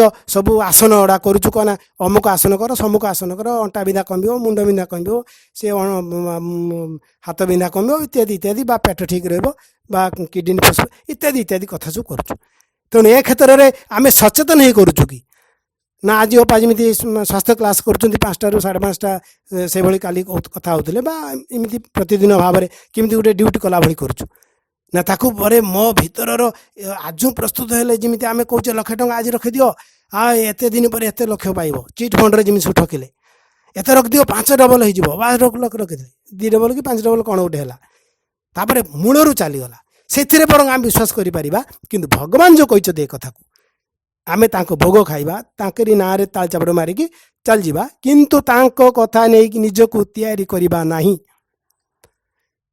ତାପରେ କହୁଛନ୍ତି ପଦ୍ଧତି ଯୁକ୍ତ ଭାବରେ କରିବା ଏମିତି ନୁହେଁ ଯେ ଆମେ ଯାହା ତାହା ମନକୁ କରିଦେବା ନା ଗୋଟେ ଟ୍ରେନରର ଆବଶ୍ୟକତା ଅଛି ଜଣେ ଉପଯୁକ୍ତ ଯିଏ ଆ ବିଷୟରେ ଆମକୁ ଟ୍ରେନିଂ ଦେଇପାରିବେ ତାଙ୍କ ସହ ମିଶିବା କାରଣ କେଉଁ ଅଙ୍ଗ କେତେ ବା କେଉଁ ବୟସରେ କେତେ ବା କେତେବେଳେ ଖାଦ୍ୟର ପରିମାଣ ଇତ୍ୟାଦି ଇତ୍ୟାଦି ଯାବତୀୟ ହିସାବ କିତାବ ସହ ବୟସ ସ୍ୱାସ୍ଥ୍ୟ ଓଜନ ବା ସାମର୍ଥ୍ୟ ବିଭିନ୍ନ ଦିଗକୁ ହିସାବ କରି ସେ ଆମକୁ ଏଇ ଶିକ୍ଷାଟା ଦେବେ ତମେ ଏତିକି କର ଏକା ବୟସରେ ହେଇଥିବ ବି ମାନେ ଭିନ୍ନ ଭିନ୍ନ ପ୍ରକାରର ବ୍ୟାୟାମ ହେଇପାରେ ବା ଖାଦ୍ୟ ହେଇପାରେ ବା ୱାକିଂ ହେଇପାରେ ବିଭିନ୍ନ କଥା ହେବ ବା କେତେ ସମୟ ଚାହିଁବା କେତେ ସମୟ ଶୋଇବା ଏସବୁ କଥା ପଦ୍ଧତିଯୁକ୍ତ ଭାବରେ ହେବ କାରଣ ଆମର ଏଇ ଯେଉଁ ବଡ଼ିଟି ତିଆରି ହେଇଛି ଭାଇ ବାପା ମାନେ ଆପଣ ଜାଣିଛନ୍ତି 1,000 ବର୍ଷ ଏଇ କିଡ଼ନୀ ଫୁସଫୁସ ରହିପାରିବ ଏଇ ଆଖି ବି ରହିପାରିବ ଏବେ ବି ଆମେ ମାନେ ଜାଣିଛୁ ମାନେ କେଉଁଠି ହିମାଳୟରେ ବା ଅନ୍ୟାନ୍ୟ ଜାଗାରେ ଏବେ ବି ଜଣେ ସାଧୁ କେମିତି 110 ବର୍ଷ ନା କ'ଣ ସେ ନେଉଥିଲେ ରାଷ୍ଟ୍ରପତିଙ୍କ ଠାରୁ ପୁରସ୍କାର ଜାଣିଥିବେ ତାଙ୍କୁ କ'ଣ ସେ ଖାଦ୍ୟ ଖାଆନ୍ତି କେମିତି ଶରୀର ଅଙ୍ଗ ଚାଳନା କରୁଛନ୍ତି ଇତ୍ୟାଦି ତାଙ୍କ ଚେହେରା ଦେଖିଥିବେ ଆଉ ବି ମୁଁ ବି ଦେଖିଥିଲି 95 ବୟସରେ ଏବେ ବୃନ୍ଦାବନ ଜଣେ ସାଧୁ ସେ କେବଳ ଖାଲି ଚା ଟିକେ ଖାଉଛନ୍ତି କ୍ଷୀର କେତେବେଳେ ଖାଆନ୍ତି ନାହିଁ ରାତି ଦିନ ସେ କେବଳ ପ୍ରଭୁଙ୍କ ପାଇଁ ନାମ ଜପ କରୁଥାନ୍ତି ଚାଲୁଥାନ୍ତି ଆଉ ଧାଉଁଥାନ୍ତି କୁଆଡ଼େ 15-20 ମିନିଟ୍ରେ ସେ 15 କିଲୋମିଟର ବାଟ ଅତିକ୍ରମ କରି ପକାନ୍ତି ଏବଂ ସବୁବେଳେ ଧାଉଁଥାନ୍ତି ସେ ଚାଲିକି ଯେ କରନ୍ତି ନୁହେଁ ଧାଉଁଥାନ୍ତି ଏ 95 ବୟସରେ ଖାଦ୍ୟ ବେଶୀ ଗ୍ରହଣ କରୁନାହାନ୍ତି ଶୁ ବି ନାହାନ୍ତି ତାପରେ ବି ସାମର୍ଥ୍ୟ କେଉଁଠୁ ଆସୁଛି ତେଣୁ କିଏ ଯିଏ ଏଇ କୁଶଳୀ ଇଞ୍ଜିନିୟର ଆକୁ ଗଢ଼ିଛି ଆମେ ସେ ବିଷୟରେ ଅନୁଭବ କରିବା ଜାଣିବା ଆମେ ଯେଉଁ ଧ୍ୟାନ କରୁଛୁ ଆଖି ବୁଝଉଛୁ 1 ମିନିଟିଆ ଧ୍ୟାନ 2 ମିନିଟିଆ ଧ୍ୟାନ ଆର ମାନେ କିଛି ଅଛି ଆ ଭିତରକୁ ଆମେ ପଶୁ ନିଜ ଭିତରକୁ ବସୁ ନିଜ ସହ ମିତ କରୁ ତେଣୁ କଥାରେ କହିବାନି କାଲି ମୁଁ ହୁଏତ ମାନେ ଉଠିବା ସମୟଟାକୁ ମାନେ କଥା କହିଥିଲି ଶୋଇବା ପର୍ଯ୍ୟନ୍ତ ମଧ୍ୟ ଶୋଇବା ପରେ ମଧ୍ୟ ଯେଉଁ ଅବଚେତନ ଭିତରକୁ ଚାଲିଯିବା ତା ଆଗରୁ ନିଜକୁ କେତେ ସଂକେନ୍ଦ୍ରିତ କରିବା ଭଗବାନଙ୍କ ଆଡ଼ିକି ଅଭିନିବେଶ କରିବା ନିଜକୁ ସମଗ୍ର ଦିନର କଥାକୁ କହିଦେବା ଆଉ କ'ଣ ଭୁଲ ହେଇଛି ଠିକ୍ ହେଇଛି ସରଳ ଭାବରେ ପୁରା ନିଷ୍ପାପ ଶିଶୁ ଭାବରେ ପ୍ରକାଶ କରିବା କଟି ଛୁଆଟି ଭଳି ହେଇଯିବା ତାଙ୍କ କୋଳରେ ଶୋଇଯିବା ତେଣୁ ସବୁ କଥାକୁ ଯଦି ଆମେ କରିବା ଏଇ କଥା ଗୁଡ଼ିକ ଆମ ପାଖରେ ଅସୁବିଧା ହେବନି ତାପରେ ଆସୁଛି ସୁଷମ ବିକାଶ କରିବା ସୁଷମ ବିକାଶ ମାନେ ଆମେ ଯେମିତି କହିପାରିବା କିଛି ଲୋକଙ୍କର ମତ ଅଛି ବା କରନ୍ତୁ ଆମ ପାଠ ଲୋକ ବି କରୁଛନ୍ତି ଅନ୍ୟମାନଙ୍କ କଥା କହିବାନି ଯେ ଖାଇ ପିଇକି କିଛି ଗୋଟେ ସୁସ୍ଥ ଶରୀର ପେଟ କାଢ଼ି ପକାଇଲେ ଗୋଟେ ବଢ଼ିଆ ଦେଖା ହେବେ ଅନେକ କହନ୍ତି କ'ଣ ଏଇ ଶରୀର ଦେଖାହେଉଛି ମ ତାମାନେ ସିଏ ଭାବନ୍ତି ଯିଏ ପେଟ କାଢ଼ି ପକାଇଛି ବା ମୋଟାମୋଟି ଦେଖାହେଉଛି ସେ ଗୋଟେ ସୁସ୍ଥ ଲୋକ ଏ କଥାଟା ତ ଅତି ମାନେ କେଉଁ ପୁରୁଣା କାଳିଆ କଥା ଏ କଥା ବି ବିଶ୍ୱ ଯେଉଁ ଆମର ଜାତିସଂଘ ବି ଆକୁ ଅସ୍ୱୀକାର କଲାଣି ଏଠି ସ୍ୱାସ୍ଥ୍ୟ ନାହିଁ ସ୍ୱାସ୍ଥ୍ୟ ଅଛି ତୁମର ମନ ପ୍ରାଣ ଶରୀର ବା ସେ ତା ଯେଉଁ ଢଙ୍ଗରେ ବୁଝୁଛି ସାମାଜିକ ସ୍ୱାସ୍ଥ୍ୟ ବ୍ୟକ୍ତିଗତ ସ୍ୱାସ୍ଥ୍ୟ ଇତ୍ୟାଦି ଭଳି କ'ଣ ଗୋଟେ ଡେଫିନେସନ୍ ଦେଇଛି ଯାହା ବି ହଉ ତେବେ ଆମେ ବୁଝିବା ଯୌଗିକ ମେଥଡ଼ରେ ଆମେ ତ ବଞ୍ଚୁଛୁ ନା ଯୋଗୀର ଜୀବନ ଆମର ଭାରତୀୟ ଜୀବନ ଯୋଗୀର ଜୀବନ ତେଣୁ ଆମର ପେଟ ବଢ଼ିବନି ବରଂ ପେଟ କମିଯିବ ଛାତି ଆଗକୁ ଆସିବ ଆଉ ଆମେ ଖାଦ୍ୟ ଲାଳସାରେ ଆଉ ବା ଶରୀରକୁ ଦେଖେଇବା ଢଙ୍ଗରେ ଏଇ କ'ଣ ଖାଲି ପେଟ ବଢ଼େଇ ଦେଲେ କ'ଣ ଗୋଟେ ସୁସ୍ଥ ଶରୀର କି ଆଉ ସେଇ ଲୋକ ଦେଖିବା ବେଳକୁ ଟିକେ ନଇଁ ପାରୁଥିବନି ଆଉ ଟିକେ ମାନେ ବସିକି ଉଠି ପାରୁଥିବନି ଆଉ ଶୋଇକି ମାନେ କଡ଼େଇ ପାରୁଥିବନି ଆଉ ଯାହା ବି ଏବେ ଦେଖୁଛ ମାନେ ପୃଥଳକାୟ ଶରୀର ଅବସ୍ଥା ଆମ ପାଠ୍ୟକ୍ରମମାନଙ୍କରେ ଏଇଟା କମ୍ ଅଭାବ ନାହିଁ ଆମେ ଜାଣିଛୁ ସବୁ ତେଣୁ କେତେ ଆମେ ସୁଷମ ସବୁ ଅଙ୍ଗକୁ ସମାନ ନ୍ୟାୟ ପ୍ରଦାନ କରିଛୁ এই ବାହ୍ୟ ଅଙ୍ଗ ଅନ୍ତର ଅଙ୍ଗ ଉଭୟ ଆଡ଼ୁ ବିକାଶ କରିବାରେ ଆମେ ଦକ୍ଷ ହେଇଛୁ କି ଅନ୍ତର ଅଙ୍ଗ ବିଷୟରେ ଆମର ଧାରଣା ଅଛି କି ବାହ୍ୟ ଅଙ୍ଗକୁ ତ ଯାହା ଏମିତି ଅବସ୍ଥାରେ ଅଛି। ମୁଁ ତ ଦେଖିଛି ଅନେକ ଲୋକଙ୍କର ଯେମିତି ମାନେ ଉତ୍ତରପ୍ରଦେଶ ସରୁ, ଦକ୍ଷିଣ ପ୍ରଦେଶ ସରୁ, ଖାଲି ମଧ୍ୟପ୍ରଦେଶ ଉଚ୍ଚା, ଏ ବି ଅବସ୍ଥା ଅଛି। ଆମେ ସବୁ ଜାଣୁ ଇଏ କି ପ୍ରକାର ବିକୃତ ଶରୀର ଆମର। ଆଉ ଏଭଳି ଶରୀରରେ ଆମେ କିପରି ବା ପ୍ରଭୁଙ୍କୁ ଧାରଣ କରିପାରିବା? ତାଙ୍କର ଦିବ୍ୟ ସାମର୍ଥ୍ୟକୁ ଆମେ ଏଠି ବହନ କରିପାରିବା ବା ଏଠି ଦିବ୍ୟ ଆଲୋକମୟ ଶରୀର, ଏହାକୁ ନେଇ ଆମେ ଜୀବନଟି ବଞ୍ଚିପାରିବା? ତେଣୁ ଏ କଥାକୁ ଆମେ ବିଶେଷ ଧ୍ୟାନ ଦେବା। ତାପରେ କହୁଛନ୍ତି ଶରୀର ଭିତରେ ଯେଉଁଠି ଯାହା ଦୋଷ ଥିବ, ବିରୂପତା ଥିବ, ତାହାକୁ ମଧ୍ୟ ସଂଶୋଧନ କରିବା। ଆମେ ଜାଣିଛୁ ପିଲାଟେ ଜନ୍ମ ବେଳୁ ଅନେକ ପିଲା ଟିକେ କାହାର ଗୋଡ଼ ହାତ ବା ଶରୀରର ବିଭିନ୍ନ ଅଙ୍ଗ ପ୍ରତ୍ୟଙ୍ଗ ଟିକେ ବଙ୍କା ତେଢ଼ା ସରୁ ଏଭଳି ବିଭିନ୍ନ ପ୍ରକାର ବି ଥାଇପାରେ ବା ଛୋଟ ଏମିତି ବି ଅଛି। ସତ କଥା ହେବ ମାନେ ଏଇଟା ମୋର ଅନୁଭୂତିର କଥା, ମୁଁ କରିଛି ବୋଲି କହୁଛି। ଏଇଟା ପିଲାଙ୍କ କ୍ଷେତ୍ରରେ ପ୍ରୟୋଗ କରିଛେ, ନିଜ କ୍ଷେତ୍ରରେ ପ୍ରୟୋଗ କରୁଛୁ। ଆମେ ବି ଜାଣିଛୁ ବିଭିନ୍ନ ମାନେ ଯୋଗ ସାଧନା ବାହାରିଲାଣି ଯେ ଯାବତୀୟ ଶରୀରର ବିକୃତିକୁ ଆପଣ ଆସନ ବ୍ୟାୟାମ ମାଧ୍ୟମରେ ତାକୁ ସଜାଡ଼ି ପାରିବେ, କିନ୍ତୁ ଆମେ ତାର ଧାର ଧରୁନୁ। ଏବେ ତ ମାନେ ଫିଜିଓଥେରାପି ବାହାରିଲାଣି, ସେ ବି ଏଇ ସାଧନାର ଏକ ଅଂଶ ରୂପରେ ବାହାରିଛି, ଯେଉଁଟାକି ମାନେ ବିଜ୍ଞାନ ସମ୍ମତ ଭିନ୍ନ ଲୋକ ତାକୁ ବିଶ୍ୱାସ କରନ୍ତି। ସେଠି ବରଂ ଯାଇକି ମୁଣ୍ଡ ପତେଇବେ, କିନ୍ତୁ ଆମ ଯୋଗ ଆସନରେ ସେମାନେ ବସିବେନି। ଯୋଗ କ୍ଲାସ୍ ମାନଙ୍କରେ ବା ଆମେ ଯେଉଁ ଆସନ ବ୍ୟାୟାମ କରୁ ବା ଆମ ମା ଶ୍ରୀମନ୍ଦ ବା ଅନ୍ୟାନ୍ୟ ଯୋଗୀ ଯେଉଁ କହିଛନ୍ତି ଶୁଣିବେନି। ଅନେକ ଲୋକ ଅଛନ୍ତି ବି ଆମ ଭିତରେ, ଯାହା ବି ହେଉ। ତେଣୁ ଆମକୁ ଶରୀରକୁ ଏମିତି ଏକ ପ୍ରଭୁଙ୍କର ଏହା ଏକ ବାସସ୍ଥଳୀ ରୂପରେ, ତାଙ୍କର ଏକ ମନ୍ଦିର ଭାବରେ, ତାଙ୍କର ଏକ ଯେ ଯୋଗ୍ୟ ଆଧାର ଭାବରେ ଯେ ଅନୁଭବ କରିବା, ଆଉ ତା ପାଇଁ ଆମେ ତାକୁ ଗଢ଼ିବା। ଆଉ ସେଇଥିପାଇଁ ଆମକୁ ସାରା ଜୀବନ ସଜାଗ ହେବାକୁ ପଡ଼ିବ। ଆଉ ଏଇଥିପାଇଁ ଆମକୁ ଆମ ପରିବେଶ ମଧ୍ୟ ବହୁତ ସୁନ୍ଦର କରିବାକୁ ପଡ଼ିବ। ଆମ ପରିବେଶ ମାନଙ୍କରେ ଆପଣମାନେ ଜାଣିଛନ୍ତି କେମିତି ଅପରିଷ୍କାର ଥାଏ। ଇଭିନ୍ ଆମେ ନିଜେ ଆମେ ଯେଉଁ ବାହାରୁ ଯାଉଁ, ସିଧା ଆସି ଘରେ ପଶୁ, ସେ ଜୋତା ଧୁଆ ହେଇଥାଉ କି ଗୁଡ଼ କେତେଜଣ ଧୁଅନ୍ତି, ଅନେକ ତ ଧୁଅନ୍ତିନି, ସିଧା ସେ ଜାମା ପ୍ୟାଣ୍ଟରେ ପୁଣି ଘରେ ବା ଖାଦ୍ୟ ବି ଆମେ ଗ୍ରହଣ କରୁ, ଅନେକ ତ ହାତ ଅଳ୍ପ ଧୁଅନ୍ତି ବା ଅନେକ ଧୁଅନ୍ତିନି। ଆଜିକାଲି ଯେଉଁ ଖାଦ୍ୟରେ ଯେଉଁ ଅପମିଶ୍ରଣ ବା ଫଳ ଯଦି ଖାଉଛୁ, ସେ ବି ଅଳ୍ପ କିଏ ଧୁଏ, କିଏ ବି ସିଧା ଖାଇଦିଏ, ସିଧା ହାତରେ ବି ବାହାରୁ ଆମେ ଫଳ ଖାଇଦେଉ। ତେଣୁ ଶରୀରଟି କିପରି ଆଉ ସୁସ୍ଥ ସୁନ୍ଦର ହେଇପଡ଼ିବ? ତା ଛଡ଼ା ଆମର ନିଦ୍ରା ଉପରେ ଆମର ତ ଆଦୌ ବୋଲି କିଛି ବି କଣ୍ଟ୍ରୋଲ ନାହିଁ। ଆମେ ତ କେତେ ରାତି ପର୍ଯ୍ୟନ୍ତ ଚାହୁଁଥାଉ, ଆଉ ପୁଣି ସକାଳ 9ଟା ପର୍ଯ୍ୟନ୍ତ ମଧ୍ୟ ଅନେକ ଆମରି ଲୋକ ବି ଶୋଇଥାନ୍ତି। ଆଉ ଯେଉଁମାନଙ୍କୁ ଆମେ ଏଇ ଯେଉଁ ପିଲା କଥା କହିଲି ଯେ ସାଧାରଣ ଶିକ୍ଷା ଭିତରେ ପଶାଇ ଦେଇଛୁ, ସେମାନେ ଇଞ୍ଜିନିୟରିଂ କି ଅମୁକ ତମୁକ ପରୀକ୍ଷା ଦେବା ପାଇଁ ଇତ୍ୟାଦି ଇତ୍ୟାଦି ରାତି ସାରା ଚାହିଁଥିବେ, ଆଉ ସକାଳ 9ଟା 10ଟା ପର୍ଯ୍ୟନ୍ତ ଶୋଇଥିବେ। ସେମାନେ ସକାଳର ସୂର୍ଯ୍ୟ ବି ଦେଖିନାହାନ୍ତି, ଅନେକ ଅଛନ୍ତି ଆମ ଭିତରେ। ତେଣୁ ସକାଳ ବୁଲା ବଡ଼ ହିତ ଯେଉଁ ଗୋଟେ କଥା ଅଛି, ସେଇଟା କେବେ ବି ଆମ ଜୀବନରେ କେତେ ଘଟେ। ହଁ, କିଛି ଅଛନ୍ତି ଏବେ ରୋଗ ଦାଉରୁ କଷ୍ଟରୁ ଉଦ୍ଧାର ପାଇବା ପାଇଁ କିଛି ଗୋଟେ କରୁଛୁ, କିନ୍ତୁ ଏସବୁ ଆମକୁ ଧୀରେ ଧୀରେ ଦୁର୍ବଳ କରି ପକାଉଛି। ଆମ ସ୍ନାୟୁ, ଆମ ମାଂସପେଶୀକୁ ଶିଥିଳ କରିଦେଉଛି। ଆମେ ଧୀରେ ଧୀରେ ଶରୀରର ବିକୃତି ଆଡ଼ିକି ଗତି କରୁଛୁ। ତେଣୁ ଭାଇ ଭଉଣୀମାନେ, ଆମର ଏଇ ଶରୀରକୁ ଏଇଥିପାଇଁ ଆମକୁ ସଜାଗ, ସଚେତନ, ଜାଗ୍ରତ କରିବାକୁ ପଡ଼ିବ। ଇଏ ହେଲା ଗୋଟେ ଦିଗ। ଆଉ ଗୋଟେ ସୁନ୍ଦର ଦିଗ ମା କହିଛନ୍ତି, କହିଲେ ଏଇ କଥା ତ ସାଧାରଣ ଲୋକ ବି କରିପାରୁଛନ୍ତି। ଆଜିକାଲି ଦେଖିବେ ସାଧାରଣ ଡାକ୍ତର ବା ଯେଉଁ ଫିଜିଓଥେରାପିଷ୍ଟ, ଏମାନେ ଏଇ କଥା ବି ସେମାନେ ଆମକୁ କହିପାରିବେ। ବା ସାଧାରଣ ଯେଉଁମାନେ ବି ମା ଶ୍ରୀମନ୍ଦ ଯୋଗ ଜାଣିନାହାନ୍ତି, ରାମଦେବଙ୍କ ଭାଇ ମାନେ ପରି ଯୋଗ ଗୁରୁ ବା ଅନ୍ୟମାନେ ବି ଏକଥା ଆପଣଙ୍କୁ କହିପାରିବେ। କିନ୍ତୁ ଏହା ଛଡ଼ା ଆହୁରି ବହୁତ ଗୁରୁତ୍ୱପୂର୍ଣ୍ଣ ଦିଗ ଅଛି। ମା ତାକୁ କହୁଛନ୍ତି ଫିଜିକାଲ ଏଜୁକେସନ୍ ନୁହେଁ, ସେଇଟା ଆମର ଫିଜିକାଲ କଲଚର ହେବା ଦରକାର। ଫିଜିକାଲ କଲଚର ହେବ ଅର୍ଥାତ୍ ଏଇଟା ଗୋଟେ ଶାରୀରିକ କୃଷ୍ଟି ଆମେ କହିପାରିବା, ବା ଶାରୀରିକ ବିକାଶ, ସାମଗ୍ରିକ ବିକାଶ କହିବା। ଯେଉଁ ଶରୀର ଏଇ ଆଧାରମାନଙ୍କୁ ଗ୍ରହଣ କରି ଚାଲିଛି, ଯେଉଁ ମନ ପ୍ରାଣକୁ ବହନ କରି ଚାଲିଛି, ହୃଦୟରେ ପୁଣି ପ୍ରଭୁ ଅଛନ୍ତି, ଏ ସବୁକୁ ନେଇ ଯେତେବେଳେ ସିଏ ପ୍ରକାଶିତ ହେବାକୁ ଯାଉଛି, ତାକୁ ଆମେ ଫିଜିକାଲ କଲଚର କହିବା।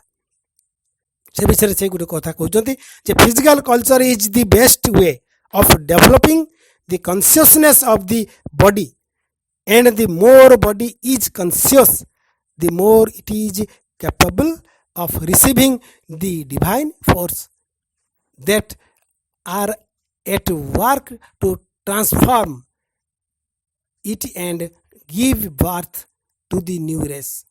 କେତେ ସୁନ୍ଦର କଥାଟି ସେ କହୁଛନ୍ତି ଯେ ଯେତେବେଳେ ଆମେ ଫିଜିକାଲ କଲଚରଟିକୁ ଆରମ୍ଭ କରିବା, ସେ କହୁଛି ଏଇଟା ଗୋଟେ ଅତ୍ୟନ୍ତ ଉପଯୋଗୀ ଏବଂ ଉନ୍ନତତର ଏକ ଚେତନାମୟ କଥା ହେବ, ଯାହାକି ଶରୀର ଏବଂ ଶରୀରର ଯେଉଁ ଗ୍ରହଣକାରୀ ଶକ୍ତି, ତାର ଯେଉଁ ସାମର୍ଥ୍ୟକୁ ସେ ଭଗବାନଙ୍କୁ ଗ୍ରହଣ କରିବା ପାଇଁ ଅଧିକ ଯେ ସୁଯୋଗ ସୃଷ୍ଟି କରିବ।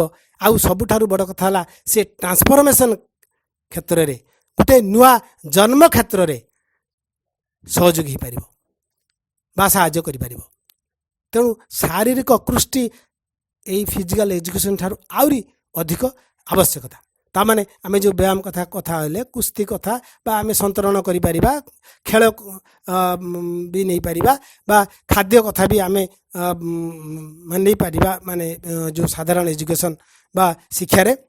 କିନ୍ତୁ ଶାରୀରିକ କୃଷ୍ଟିରେ ଆଉ ତାର ସ୍ୱତନ୍ତ୍ର ସ୍ୱଧର୍ମକୁ ଆପଣ ଫେରିବା ଟିକେ ଗଭୀରତର କଥା, ଯେ ଯେମିତି ମା ଶ୍ରୀବନ୍ଦ କହିଛନ୍ତି, ସେ ଶରୀର ଯେ ଆତ୍ମା ଯିଏ ଶରୀର ସିଏ ହେଲା ତାର ଯେ ଗୋଟେ ସୂକ୍ଷ୍ମ ଆଉ ଗୋଟେ ସ୍ଥୂଳ ରୂପ। ଯେମିତି ଶ୍ରୀ ଜଗନ୍ନାଥ ଆଉ ଶ୍ରୀ ଅରବିନ୍ଦ, ଆମେ କହିପାରିବା ଜଣେ ଚେତନାମୟ ଆଉ ଅବସ୍ଥା, ଆଉ ଗୋଟେ ପୁରା ବାସ୍ତବ ଜୀବନ ବା ବାସ୍ତବ ଜୀବନ୍ତ ଭଗବାନଙ୍କର ପ୍ରକାଶମୟ ଅବସ୍ଥା। ସେମିତି ଆମକୁ ଏଇ ଶରୀରକୁ ଯେ ସିଧା ଏଇ ଯେତେ କଥା କହିଗଲେ, ଯେ 3 ପ୍ରକାରର ଯେଉଁ ଶାରୀରିକ ତପସ୍ୟା ସେ କରିବ, ସେ ନହେଲେ ଏଇ ପ୍ରକାର ଜୀବନକୁ ସେ ଧାରଣ କରିପାରିବ ନାହିଁ।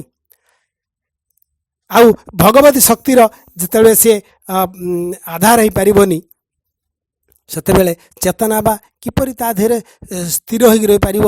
ବା ସେ ଯେମିତି ଗୋଟେ ମୁଁ କହେ ଗୋଟେ କଥାରେ, ଯେ ସରୁ ଇଲେକ୍ଟ୍ରିକ୍ ତାରଟି ଲାଇନ୍ ନଥିବା ବେଳେ ଆପଣ ମୋଟା ତାରଟି ମଧ୍ୟ ମାନେ ମୁଡ଼ି ଭାଙ୍ଗି ଦେଇପାରିବେ। କିନ୍ତୁ ଯଦି ଲାଇନ୍ ଚାଲି ଆସିଲା, ମାନେ ଇଲେକ୍ଟ୍ରିକ୍ ବିଦ୍ୟୁତ୍ ଶକ୍ତି ଚାଲି ଆସିଲା, ଆପଣ ଆପଣ ସେ ସରୁ ତାରଟିକୁ ମଧ୍ୟ ଧରିପାରିବେ ନାହିଁ, ଆପଣଙ୍କୁ ଛାଟିଦେବ। ତେଣୁ ଏ ଶରୀରରେ ଆମେ ବି ଦେଖିଛୁ, ଯେମିତି ମାନେ ବ୍ରହ୍ମ ଯେଉଁ କହନ୍ତି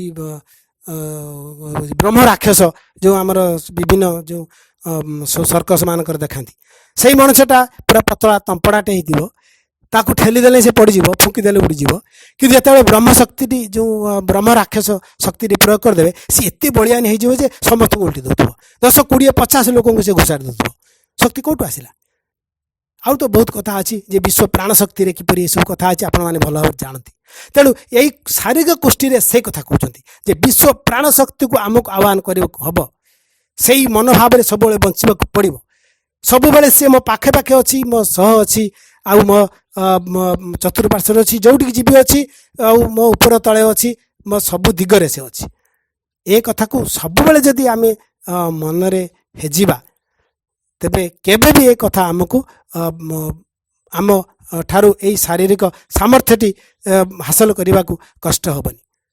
ଆଉ ସବୁଠାରୁ ଆଉ ଗୋଟେ ବଡ଼ କଥା କହିବି, ବ୍ରହ୍ମଚର୍ଯ୍ୟ ପାଳନ କଥା। ବାବାଜୀ ମହାରାଜ କହିଛନ୍ତି, ଆପଣ ଜାଣିଛନ୍ତି, ମା ଶ୍ରୀଅନ୍ଦ ବି କହିଛନ୍ତି, ମା ସ୍ପେଶାଲ ବି କହିଛନ୍ତି ଏପରି ଶରୀରର ଯାବତୀୟ ଯେଉଁ ଶକ୍ତି ସାମର୍ଥ୍ୟ, ତାର ଯେଉଁ ମାନେ ତେଜସ୍ୱୀ ଭାବ, ସହିଷ୍ଣୁ ଭାବ, ସଦାଚାରୀ ଭାବ, ବା ମାନେ ସତ୍ୟବାଦୀ ବା ମେଧାବୀ ସେ ହେବ, ଶାନ୍ତ ହେବ, ଧୀର ହେବ, ଆଉ ଅଦ୍ୱିତୀୟ ସ୍ମୃତିଶକ୍ତି ଆସିବ, ବା ବହୁତ ବଳୁଆ ହେବ, ସ୍ମୃତିଶକ୍ତି ବୃଦ୍ଧି ପାଇବ, ବା ସେ ଜଣେ ହେଉଛି ମାନେ ସଚେତନ ବ୍ୟକ୍ତି ହେଇପାରିବ, ବା ସତର୍କ ମଣିଷଟେ ହେଇପାରିବ, ବା ବାକ୍ୟସିଦ୍ଧ ମଣିଷଟେ ହେଇପାରିବ, ଶାନ୍ତଶିଷ୍ଟ ମଣିଷଟେ ହେଇପାରିବ, ଆଉ ବିଚାର ସ୍ୱୟଂ ସମ୍ପୂର୍ଣ୍ଣ ବୁଦ୍ଧିସମ୍ପନ୍ନ ବ୍ୟକ୍ତିଟେ ହେଇପାରିବ। ସେ କହୁଛନ୍ତି ବ୍ରହ୍ମଚର୍ଯ୍ୟ ପାଇଁ ପୁରା ଦାୟୀ। ଆମେ ଜାଣିଛୁ ଏସବୁ କଥା, ସେପାଇଁ ସେ ବିଷୟରେ ଅଧିକ ଆଲୋଚନା ଆବଶ୍ୟକ ନାହିଁ। ଆଉ ତାର ବି ସ୍ଖଳନ ବିଷୟରେ ବି ଆମେ ଜାଣିଛୁ। ତଥାକଥିତ ଯେମିତି ମଲ୍ଟିମିଡ଼ିଆ ଅଛି, ଆଉ ଆମ ସବୁ ଯାତ୍ରା ପାଖରୁ ଯାବତୀୟ ଆମ ମାନେ ସୌଖୁଣୀ କଳାକାର ବା କଳା ସଂସ୍କୃତି ଯେଉଁ ଗୀତ ନାଚ ଚାଲିଛି, କେମିତି ଆମକୁ ଅଧପତନ ଆଡ଼ିକି ନେଉଛି। ଭାଇ ଭଉଣୀମାନେ, ସମୟ ହେବାକୁ ଯାଉଛି। ତେଣୁ ଆମେମାନଙ୍କୁ ସତରେ ଏ ବିଷୟରେ ଅଧିକ ସଚେତନ ହେବାକୁ ପଡ଼ିବ, ଜାଗ୍ରତ ହେବାକୁ ପଡ଼ିବ। ଆମେ ଜାଣିବା ଯେ ଯଦି ଆମେ ଏଇ ସବୁ ଶକ୍ତି ସାମର୍ଥ୍ୟର ଅଧିକାରୀ ନ ହେବା, କେମିତି ଆମେ ଭବିଷ୍ୟତରେ ଯେଉଁ ମହାମାନବର ଯେଉଁ ଯୋଗ୍ୟ ଦାୟିତ୍ୱ ହେଇପାରିବା। ଏବେ ଆପଣ ଦେଖିଥିବେ ମାନେ ଯେଉଁ କେନ୍ଦ୍ର ସରକାର ଯେଉଁ ଅଗ୍ନିପଥ ନା କ'ଣ ଗୋଟେ ସୈନିକ ମାନେ ଆପଏଣ୍ଟମେଣ୍ଟ ଦେଉଥିଲେ ତା ପାଇଁ କିପରି ସମଗ୍ର ଦେଶରେ ବସ୍ ଟ୍ରକ୍ ଟ୍ରେନ୍ ବି ଜଳୁଛି ଆଉ ଅନ୍ୟାନ୍ୟ ସାମଗ୍ରୀ କିଏ ପଚାରେ। ତେଣୁ ଯେତେବେଳେ ବାଧ୍ୟ ହୋଇକି ମାନେ ଏୟାର ମାର୍ଶାଲ ବୋଧେ ସେ କ'ଣ ଗୋଟେ ଧମକ ଦେଲେ ତମେ ମାନେ ଯେଉଁ ଏଭଳି ଆଚରଣ କରୁଛ କିପରି ବା ତୁମେ ଏ ଦେଶକୁ ମାନେ ସୁରକ୍ଷା ଦେବ, ତମ କାନ୍ଧରେ କିପରି ବା ଏ ଦେଶର ମାନେ ସୁରକ୍ଷା ନିର୍ଭର କରିବ। ଯେ ତା ନିଜ ଦେଶର ସୁରକ୍ଷା ସାମାନ୍ୟ କେତେଟା ଟଙ୍କା ପାଇଁ ନିଜର ଲାଭ ପାଇଁ ଲୋଭ ପାଇଁ ସେ ଦେଶର ସୁରକ୍ଷାକୁ ସେ ବଳି ଦେଇପାରେ, ସେ କି ସୈନ୍ୟ ହେବ, ସେ କି ଯୋଗ୍ୟ ଆଧାର ହେବ, ଦାୟଦ ହେବ, କିପରି ବା ସେ ଏଇ କଥାକୁ ଅଧିକ ମାନେ ଜ୍ଞାନ ଆହରଣ କରିପାରିଛି ନା କରିପାରିବ। ସେଇପାଇଁ ଆମ ଶିକ୍ଷାରେ ଥିଲା କିପରି ଆମେ ପରିବାର ପାଇଁ ପାଠ ପଢ଼ିବାନି, କୌଣସି ସ୍ଥାନ ବା ମାନେ ଯେଉଁ ଯେମିତି ଫାଷ୍ଟ କ୍ଲାସ୍ ବେଷ୍ଟ ଟେନ୍ଥ ଏଇ ପାଇଁ ପାଠ ପଢ଼ୁନୁ, ଅର୍ଥ ମାନେ ଅର୍ଥ ରୋଜଗାର ପାଇଁ ପାଠ ପଢ଼ୁନୁ ବା ଡିଗ୍ରୀ ଡିପ୍ଲୋମା ପାଇଁ ଆମେ ପାଠ ପଢ଼ୁନୁ, ବରଂ ଶିଖିବା ପାଇଁ, ଜାଣିବା ପାଇଁ, ପୃଥିବୀକୁ ବୁଝିବା ପାଇଁ ଆଉ ଅଧ୍ୟୟନ ଦ୍ୱାରା ଯେଉଁ ଆନନ୍ଦ ଲାଭ ପାଉଛୁ ସେଇପାଇଁ ଆମେ ପାଠ ପଢ଼ୁଛୁ। ଆଉ ଏଇ ଯେଉଁ ମାନେ ଆମେ ଯେଉଁ ଅବସ୍ଥାରେ ବଞ୍ଚୁଛୁ ଆଜି, ଆମେ ସତରେ କାଞ୍ଚନକୁ ଛାଡ଼ି ଯେମିତି କାଚକୁ ଆମେ ଆଦରି ନେଇଛୁ, ତା ପାଇଁ ଆମେ ସର୍ବାଙ୍ଗ ସମୟ ଯେମିତି ମାନେ ବିତେଇ ଦେଉଛୁ। ତେଣୁ ଭାଇ ଭଉଣୀ ମାନେ ଗୋଟେ ବାଣୀର ଶେଷ ଅଂଶ ଜଷ୍ଟ କହିଦେମି, ଆଉ ସମୟ ହେଇଛି, ଯେ କହୁଛନ୍ତି divine is everywhere in everything and if he is hidden it is because we do not take the trouble to discover him। ତେଣୁ ଏସବୁ ଆମକୁ ଜଣା, ସେଇଥିପାଇଁ ଆମେ ବିଶେଷ ଆଲୋଚନାରେ ଯେତେ ମାତୁଛୁ କର୍ମରେ ସେତେ କରିବାକୁ ଚେଷ୍ଟା କରିବା। ଯାହା ବି ହେଉ, ଆଉ ମୋର ବିଚାରରେ ମୋର ଅନୁଭବରେ ଯାହା ଆସିଲା, ଯାହା ଅନୁଭବ କରିଥିଲି ମୁଁ ଆପଣମାନଙ୍କ ଆଗରେ ମୋ ତଥ୍ୟଟି ଆଉ ଉପସ୍ଥାପନ କଲି। ଆଉ ଆପଣମାନଙ୍କ ନିଜ ଗୁଣରେ ତାକୁ ଅନୁଭବ କରିବେ, ଜାଣିବେ, ଏବଂ ସମସ୍ତଙ୍କୁ ଆଉ ଥରେ ପ୍ରଣାମ ଜଣାଇ ଏଠି ରହୁଛି। Vande Mataram. This session is no longer being recorded. ଧନ୍ୟବାଦ ଭାଇ।